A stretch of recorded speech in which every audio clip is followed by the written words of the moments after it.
Good morning. We are students from the Stellenbosch University and we are part of Group K. And we have been informed to do a cardio examination. Now, in order for a cardio examination to take place, is the patient, which is Sir Alex Menu at the moment, the bed has to be at a 45-degree angle. The patient the bed has to be under correct light, and the patient has to be exposed from the waist upwards. I'm going to do the inspection of the cardiovascular examination. When I look at the skin, I can see no scars or lesions that indicates that he has had a cardiac problem before. When I look at the shape of the chest, it's normal. It's twice the width and once the depth. When I drop my eyes, I can see the apex bead is located 1 centimeter medial from the mid-clavicular line in the 5th intercostal space. Today we're going to locate the patient's JVP. Can I please ask you to tilt your head to the left? Please bring your head forward. So we're going to locate the patient's suprasternal notch and the clavicular head and the clavicle. We can also locate the patient's sternocleidomastoid mastoid muscle, and I also located the patient's sternal head. Okay, you can relax your head. So I'm going to locate the patient's suprasternal notch, move down the manubrium to find the angle of Louis, which will be our 0 point. I'm now going to measure the JVP. Would you please turn your head to the left? I'm locating the highest point on my internal jugular vein. I'm then placing a ruler on my hook of Louis, which is my 0 mark. I'm drawing a line from the highest point of my JVP up until my ruler. I can see that this patient's JVP is 2, so his JVP pulsation is normal, and this represents the right side of the heart.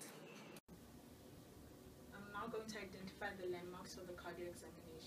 So we have our sternal notch, our manubrium, our angle of Louis, and then we have the mid-clavicular line and the anterior axillary line, the mid-axillary line, and the posterior axillary line. And then we have the precordium where the heart is located, and that goes from the 2nd rib to the 7th rib parasternal to the right, and from the 5th rib to the 2nd rib on the left in the mid-clavicular line. Okay, now I'm going to palpate for my apex beads.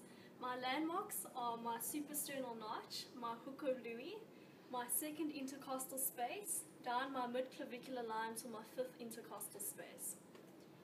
Okay.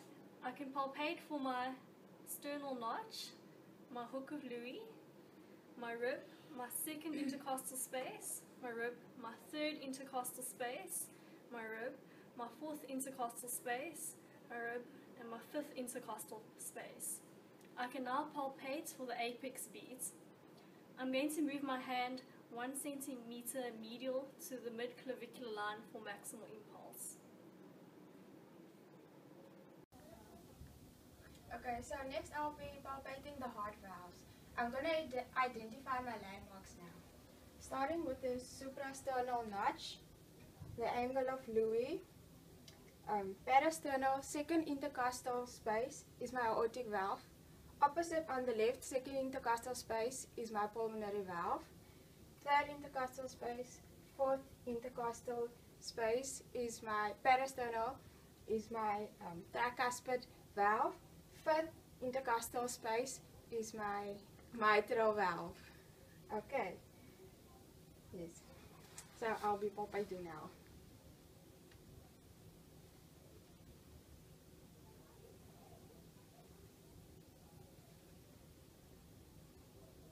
During palpation, I could not find any leaves or throws. Alright, the next step in the general examination of our cardiovascular system is percussion.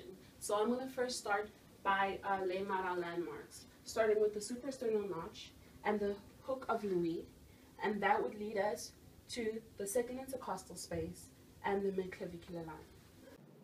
Morning everyone, I'll be now performing percussion. As you can see here, I'm at the sternal notch. Going down, I'm at the sternal angle. Going across, I'm on the 2nd rib, and just below it, I'm at the 2nd intercostal space.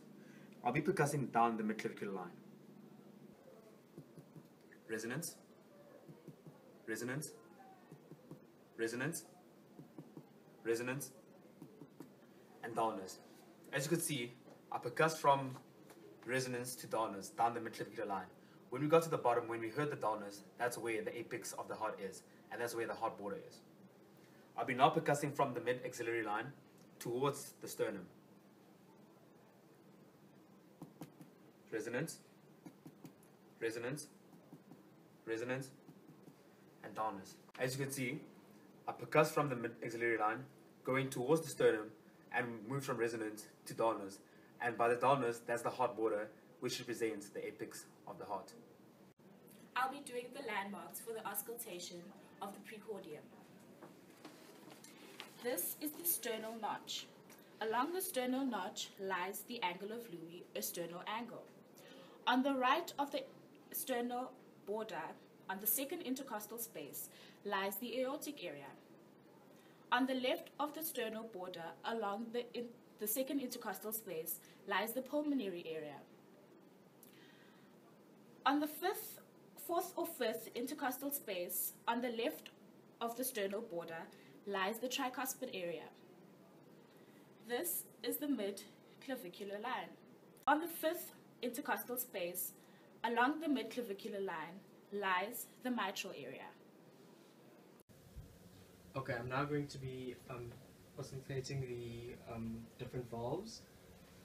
Okay, listening to the mitral valve. Okay, in your mitral valve you have the S1 sound. This coincides with your start of systole or ventricular contraction.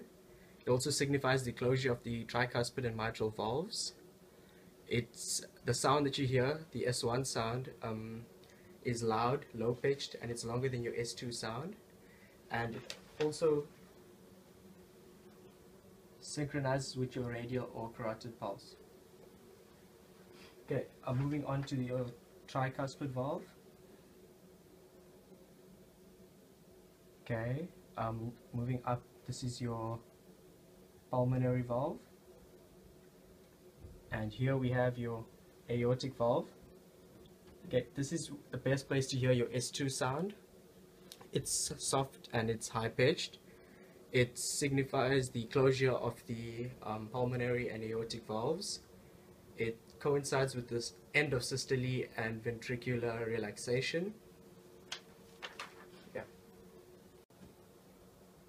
We are Group K and we did the cardiovascular examination. We found that our patient had no cardiac problems.